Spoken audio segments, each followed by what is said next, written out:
Hello बच्चों, कैसे हैं आप लोग। उम्मीद करता हूँ कि आप सब बहुत अच्छे होंगे।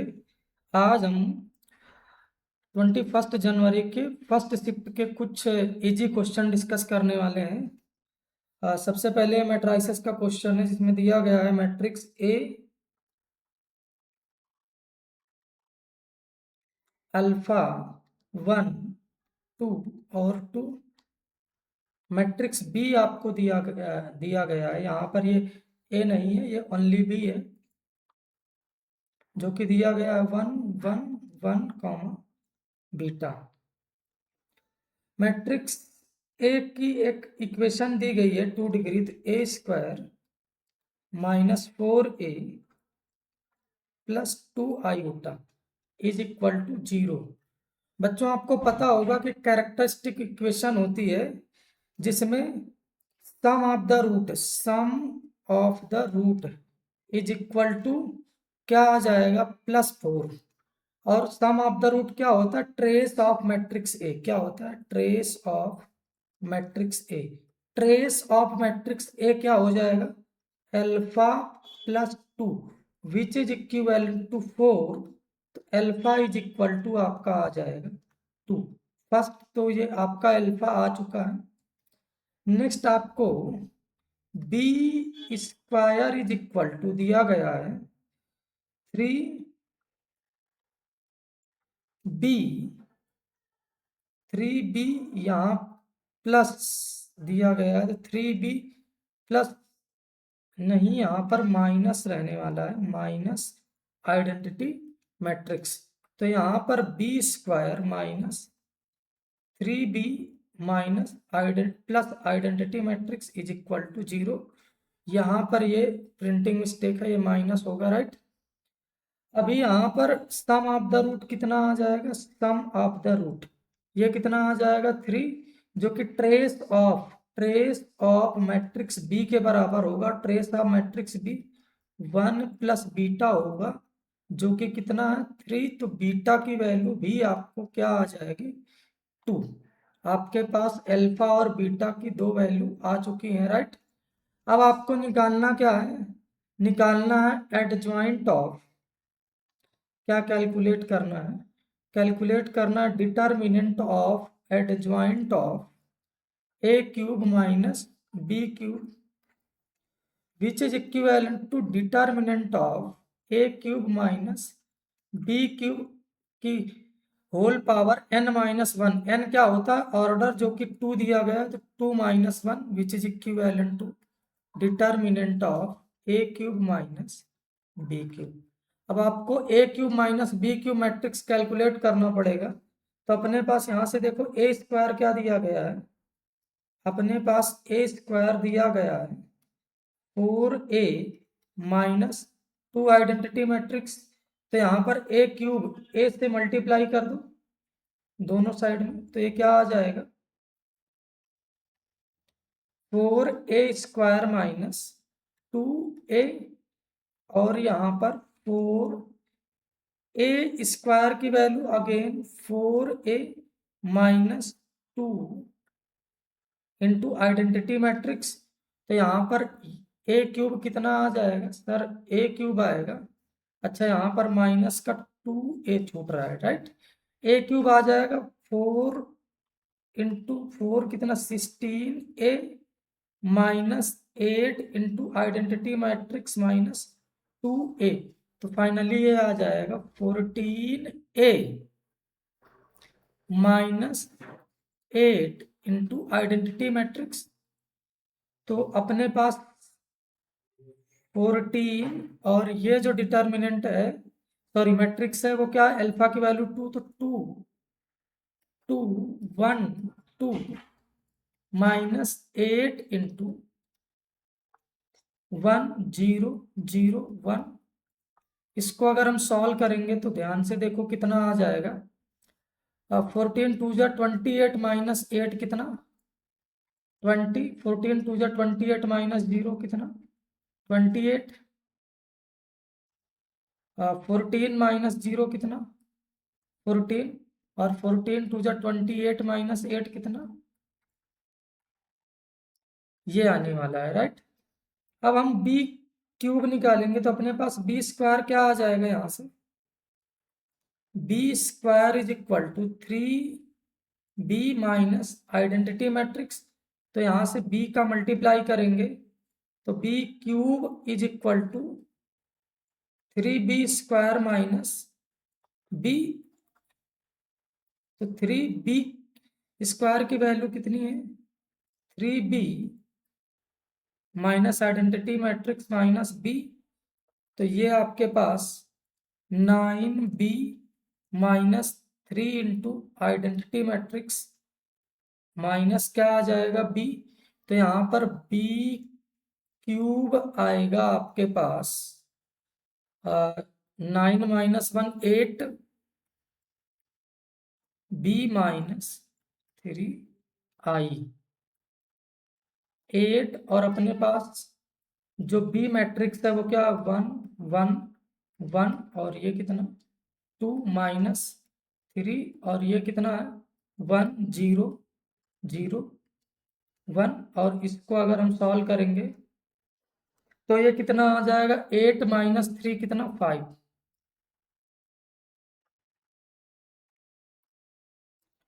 8 माइनस 3 कितना 5, 8 माइनस 0 कितना 8, 8 माइनस 0 कितना 8, ये 8 टू जा 16, और माइनस 3 कितना 16 माइनस 3 आई थिंक 13, ये आने वाला है। अभी a क्यूब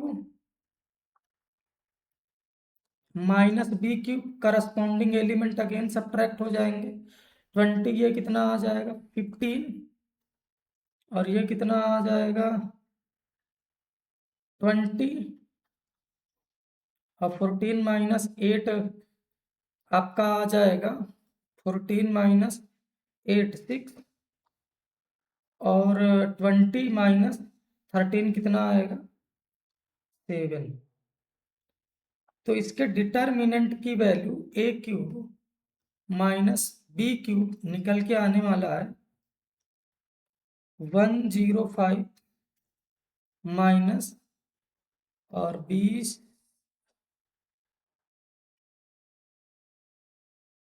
20 इंटू 6 कितना आ जाएगा 120, तो ये कितना आ जाएगा माइनस का 15, तो this is equal to minus का 15 minus 15, B is the right answer.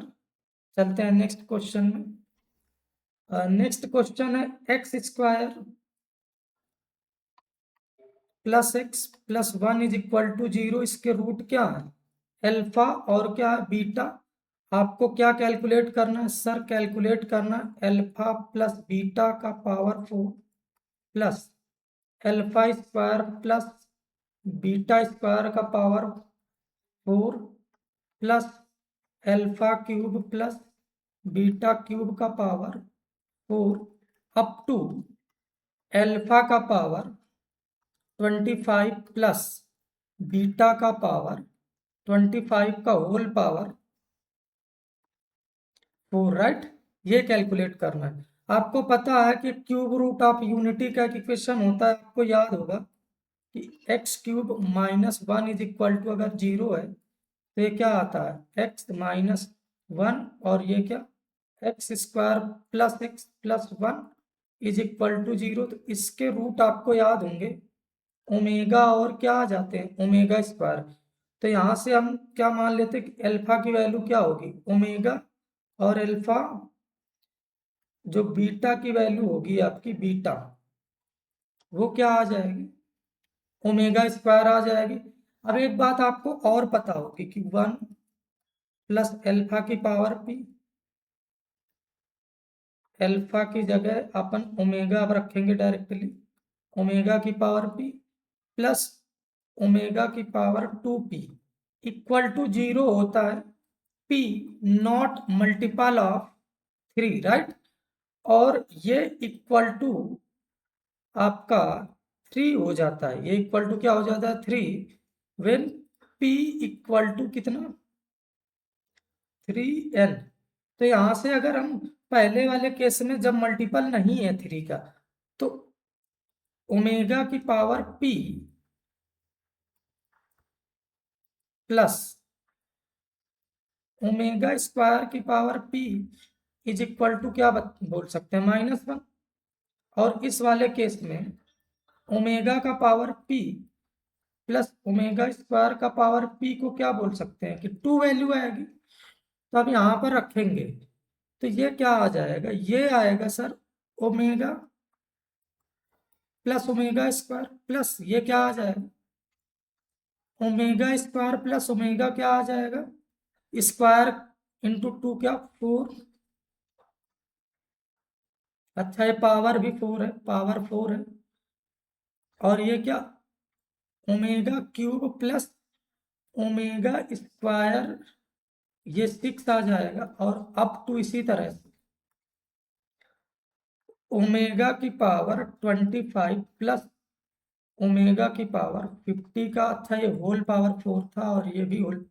अब यहाँ पर जिस जिस केस में ओमेगा का पावर दिस केस है, ये p मल्टीपल ऑफ 3n है। जैसे यहाँ पर क्या है पावर 3 जो कि 3 का मल्टीपल है। इसी तरह से और भी केस होंगे, उनकी सबकी वैल्यू कितनी हो जाएगी 2, अदरवाइज क्या होगी -1। मीन्स पहले वाले ब्रैकेट इसकी वैल्यू कितनी आ जाएगी सर -1 प्लस नेक्स्ट वाले की वैल्यू कितनी आ जाएगी -1 प्लस ये तो मल्टीपल ऑफ 3 है तो इसका वैल्यू कितना आ जाएगा 2। ऐसे ये क्या आ जाएगा -1 का पावर 4। तो सबसे पहले मल्टीपल ऑफ 3 चेक करते हैं। 3 वन जा 3 और 25 तक गया है तो कितना आ जाएगा 8 3 जा 24। मीन्स 8 टर्म ऐसी आएंगी जिनमें 2 की पावर 4 होगा और रिमेनिंग टर्म अगर 25 टोटल टर्म है, अगर 8 सब्ट्रैक्ट करेंगे तो आई थिंक 17 -1 की पावर 4 तो ये 16 इंटू 8 आई थिंक 128। और ये कितना आ जाएगा 17 तो 5 और 3 4 1 145 is the right answer. Question easy था। अब बढ़ते हैं नेक्स्ट क्वेश्चन में। अपने को दिया गया L1 and L2 are 2 parallel lines. चलो ड्रॉ कर लेते हैं 2 पैरेलल लाइंस।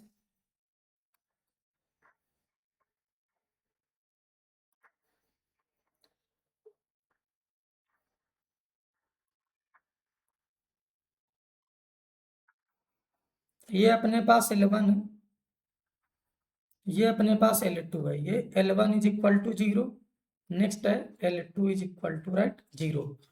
फिर दिया गया A B C is an equilateral triangle such that A and B lie on L1 and L2। Suppose ये L1 है तो इस पे एक वर्टेक्स ए है और यहाँ पर एक वर्टेक्स क्या है बी। इन दोनों को ज्वाइन करते हैं तो ये एक साइड आ जाएगी। नेक्स्ट दिया गया and vertex C is at a distance of 6 unit from L1 and 3 unit from L2। 6 unit from L1 मतलब ये L1 और L2 के बीच में होगा। ऐसे ये क्या होगा सी। आपको ये दिया गया कि L1 से सी का डिस्टेंस कितना है, L1 से सी का डिस्टेंस 6 यूनिट है।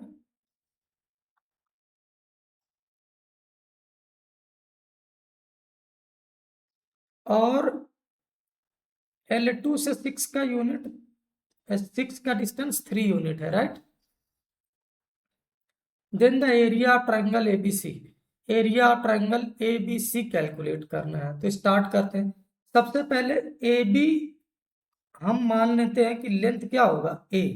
अगर आपको इक्विलेटरल ट्रायंगल का लेंथ पता है साइड लेंथ तो area of triangle A B C is equal to √3/4 A square होता है। अब आपको अगर ये साइड कैलकुलेट करते आ जाए तो फिर आपका एरिया कैलकुलेट होकर आ सकता है। वी नो दैट कि internal angle of equilateral triangle is what 60 degree, और इसको हम मान लेते हैं ये थीटा होगा, राइट। यहां से एक परपेंडिकुलर ड्रॉप करते हैं, क्या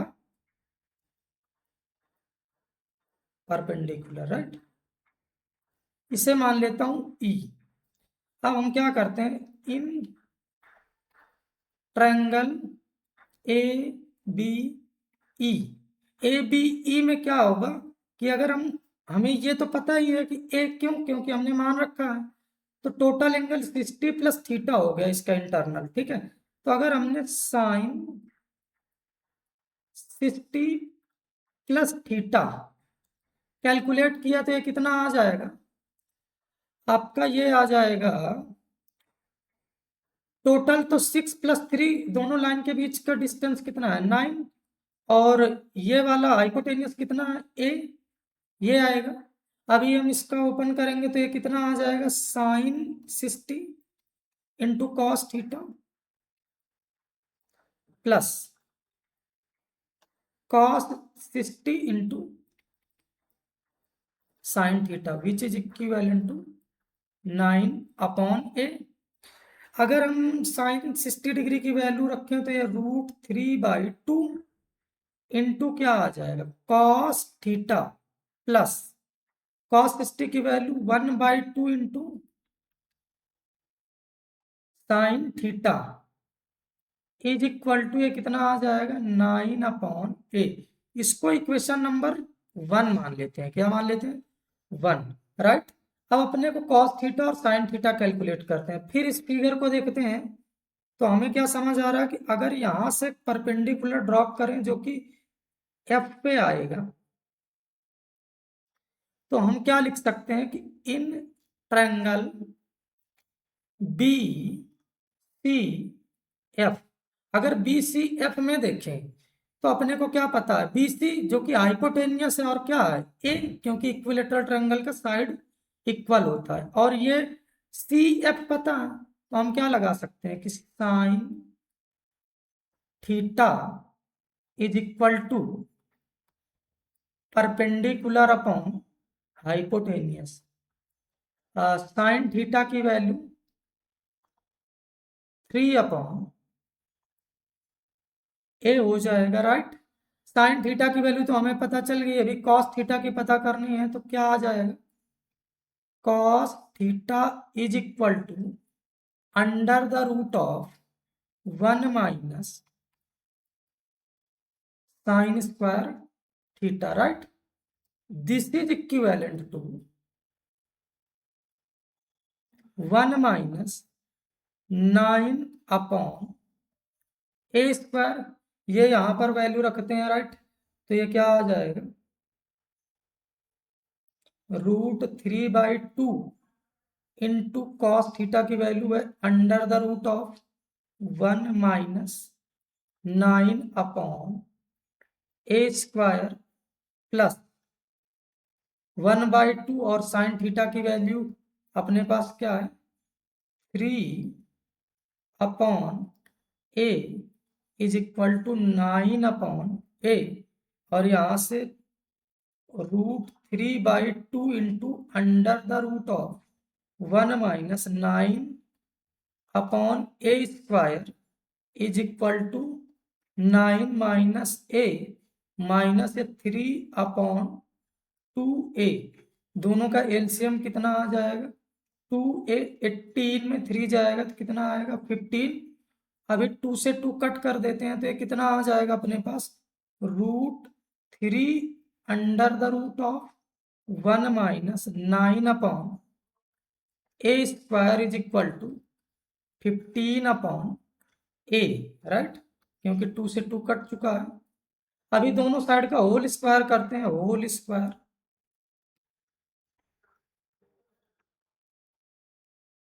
तो ये कितना आ जाएगा 3 ब्रैकेट के अंदर 1 minus 9/a² is equal to 2/5/a²। तो 3 से तो ये कटेगा कितना 3 7 21 और 3 3 15 जो 3 5 जा 15, तो ये कितना आ जाएगा 1 minus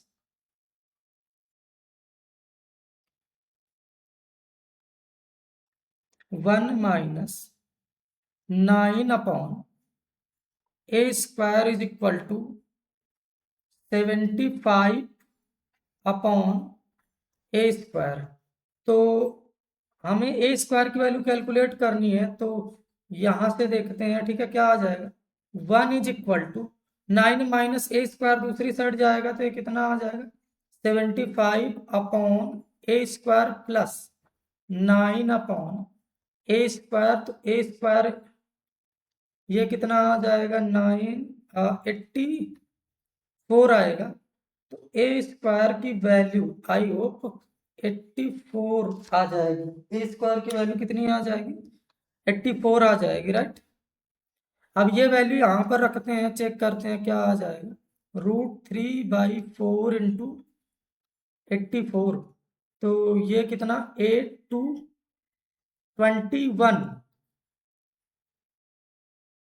√3 second is the right answer. चलते हैं नेक्स्ट क्वेश्चन में। आपको दिया गया है कोसेक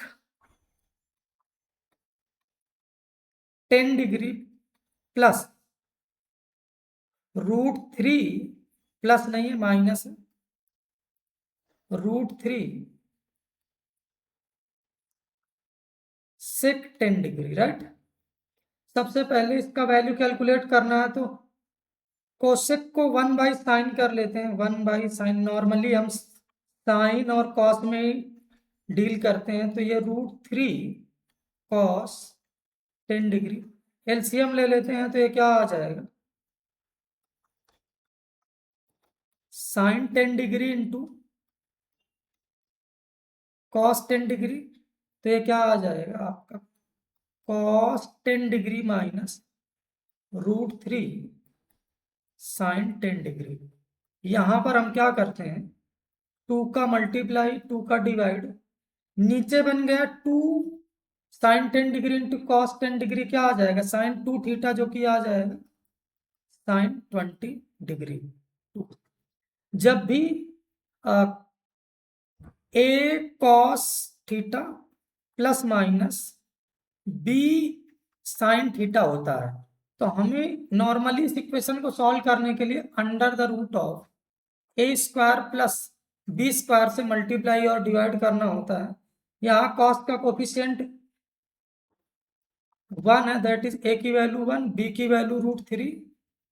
तो इस ए स्क्वायर प्लस बी स्क्वायर की वैल्यू कितनी आ जाएगी सर 2 आ जाएगी।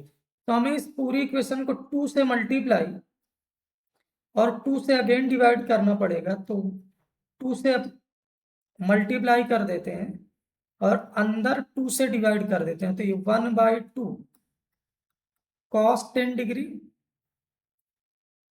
Minus √3/2 sin 10 degree, right. तो बेसिकली आपको 2 2 जाए समझ में आ रहा होगा 4 है। यहाँ cos की टर्म है, तो साइन में किसकी वैल्यू 1/2 होती है वो चेक करते हैं। तो साइन में हो जाता है वैल्यू साइन 30 डिग्री का इंटू cos 10 डिग्री माइनस, यहाँ पर साइन है तो cos में किसकी वैल्यू √3/2 होती है, तो sir cos 30 into sine 10 degree upon क्या है साइन 20 डिग्री, राइट। तो ये क्या आ जाएगा 4 इंटू साइन 30 माइनस 10 अपॉन ये क्या आ जाएगा साइन 10, सॉरी साइन 20, क्या आ जाएगा साइन 20। साइन 20 कट जाएगा, तो 4 इंटू 1 दैट इज 4 आंसर आने वाले हैं। तो इसका 4 is the right answer. Next sum of the roots निकालना है, बहुत प्यारा सा क्वेश्चन है, ठीक है। हम क्या करते हैं, यहां पर दिया गया है मॉड x माइनस 1 का square minus 5 mod x minus 1 plus 6। तो सबसे पहला काम तो ये करते हैं कि लेट कर लेते हैं mod x minus one is equal to T. तो ये आ जाएगा mod T square plus minus minus 5 mod T plus 6 is equal to 0। We know that कि मॉड टी स्क्वायर और टी स्क्वायर एक ही बात होती है, तो this can be written as T square minus 5 mod T plus 6 equal to 0। अभी case number first, when t greater than 0, तो mod t is equal to आपका निकल के आने वाला है प्लस टी। तो यहाँ पर सॉल्व करते हैं तो T square minus 5t plus 6 is equal to 0। बहुत प्यारा इक्वेशन है। इसके रूट टी माइनस 3 और क्या टी माइनस 2 हो जाएंगे, तो टी की वैल्यू कितनी आ जाएगी सर? टी की वैल्यू 2, 3 आ जाएगी, राइट, जो कि इसको सेटिस्फाई भी कर रही है। दिख रहा है क्या? अभी टी का वैल्यू रखेंगे। टी का वैल्यू क्या है सर? टी का वैल्यू मॉड एक्स, और टी पॉजिटिव है, ठीक है ना। तो इसको ऐसा करते हैं,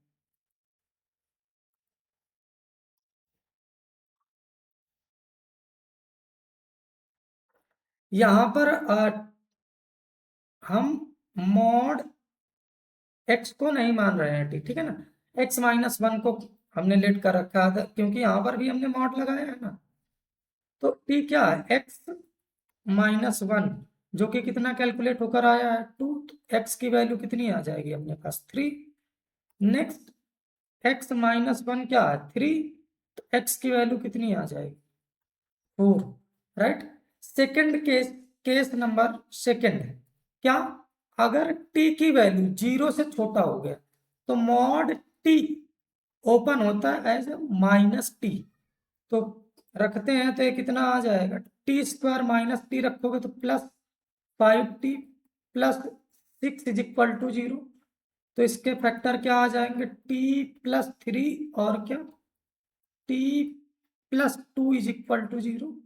तो टी की वैल्यू कितनी आएगी सर? टी की वैल्यू -3 और -2 आएगी, जो कि इसको सेटिस्फाई भी कर रहा है। टी अपने पास x -1 है, इससे अगर -3 के बराबर करेंगे तो x की वैल्यू -2, जबकि x -1 को -2 के बराबर करेंगे तो x इज इक्वल टू -1 आएगा। तो सम ऑफ रूट ये कैलकुलेट होकर आ जाएगा आपका 3 plus 4 -2 -1 that is equal to 4। तो इसका आंसर न्यूमेरिकल टाइप का था, तो 4 आएगा, राइट। Next question. नेक्स्ट आपका दिया गया है कि A1 A2 A3 से डैट डैश इंक्रीजिंग जीपी है, राइट। आपको क्या दिया गया है? A1 plus A3 plus A5 is equal to 21। तो A1 क्या होता है? A3 क्या होता है? AR² और A5 को AR की पावर 4 इज इक्वल टू कितना? 21। तो A कॉमन कर लेते हैं, तो ये क्या आ जाएगा? 1 प्लस R² प्लस R की पावर 4, ये कितना आएगा? 21, राइट। इससे इक्वेशन नंबर 1 मान लेते हैं। नेक्स्ट आपका दिया गया कि A1 into A3 into A5 is equal to कितना? 64। तो क्या आ जाएगा? AR² इंटू AR की पावर 4 दैट इज 64, राइट। तो यहाँ पर कितना आएगा? A³ और R की पावर 4 और 2 कितना आ जाएगा? 6 इज इक्वल टू 64।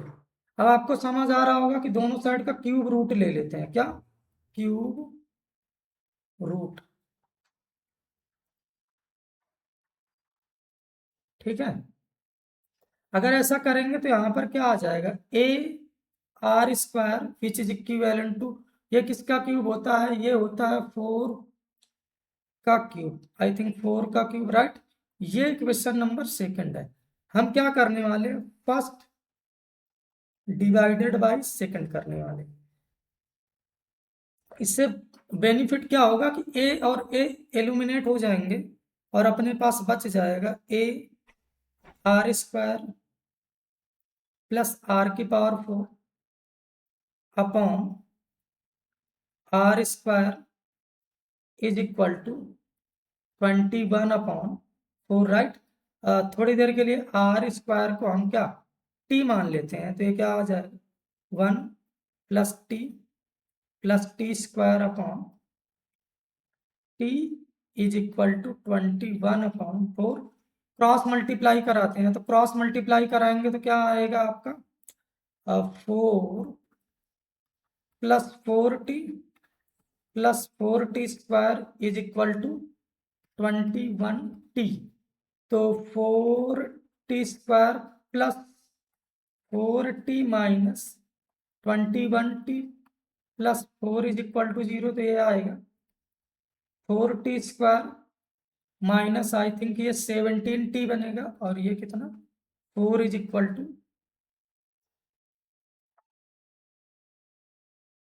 0। इसको फैक्टराइज करेंगे तो ये क्या 4t square minus 16t minus T plus 4 is equal to 0। तो यहाँ से 4t कॉमन करेंगे तो क्या t माइनस 4 माइनस 1 कॉमन करेंगे तो ये t minus 4 is equal to 0। तो अब हम क्या करने वाले हैं? t माइनस 4 कॉमन, तो क्या आ जाएगा 4t minus 1 is equal to 0। तो ये आ जाएगा t is equal to 4 comma 1/4। ये हो जाएगा आपका रिजेक्ट। रीजन क्या है? Increasing EP. आपको इंक्रीजिंग जीपी चाहिए, और यहाँ पर आप क्या करोगे? टी की वैल्यू आर स्क्वायर रखोगे। टी की वैल्यू क्या रखोगे? R square. ये तो आर की वैल्यू क्या आ जाएगी? प्लस माइनस 1/2, जो कि डिक्रीजिंग टाइप की एपी निकल के आने वाली है। इसलिए हम टी की वैल्यू 4 लेने वाले हैं, तो यहाँ से R is equal to again plus minus 2 आ जाएगा। और चूंकि इंक्रीजिंग एपी के लिए, इंक्रीजिंग जीपी के लिए, सॉरी, इंक्रीजिंग जीपी के लिए हम r is equal two plus 2 लेने वाले हैं। अपने को कैलकुलेट क्या करना था सर? कैलकुलेट करना था, अच्छा, अभी तो अपने पास एक चीज बचा हुआ है, ए कैलकुलेट करना। तो r की वैल्यू अपन पुट करते हैं इक्वेशन नंबर 2 में, right. Put in equation 2, right. यहाँ पर r की वैल्यू 2 पुट करोगे तो क्या आ जाएगा 4a इज इक्वल टू 4। ए की वैल्यू कितनी आ जाएगी 1। जैसे ही ए की वैल्यू 1 आई तो इसकी वैल्यू कैलकुलेट करते हैं, तो इसका क्या आ जाएगा वैल्यू? a1 क्या आ जाएगा? a2 क्या आ जाएगा? ar, और a3 क्या आएगा? ar square. ar स्क्वायर तो डायरेक्टली 4 मुझे पता है, ये है। a की वैल्यू 1 है, r की वैल्यू 2 है, तो ये 2 और ये प्लस 1, तो 4 2 6 7। आंसर क्या आ जाएगा इसका? 7 इज द राइट आंसर। ये क्वेश्चन थे आपके मेमोरी बेस्ड, जो शिफ्ट 1 किस तारीख को जेईई मेंस का पेपर हुआ है। इसके आगे के क्वेश्चन हम नेक्स्ट क्लास में डिस्कस करने वाले हैं। तब तक के लिए बाय।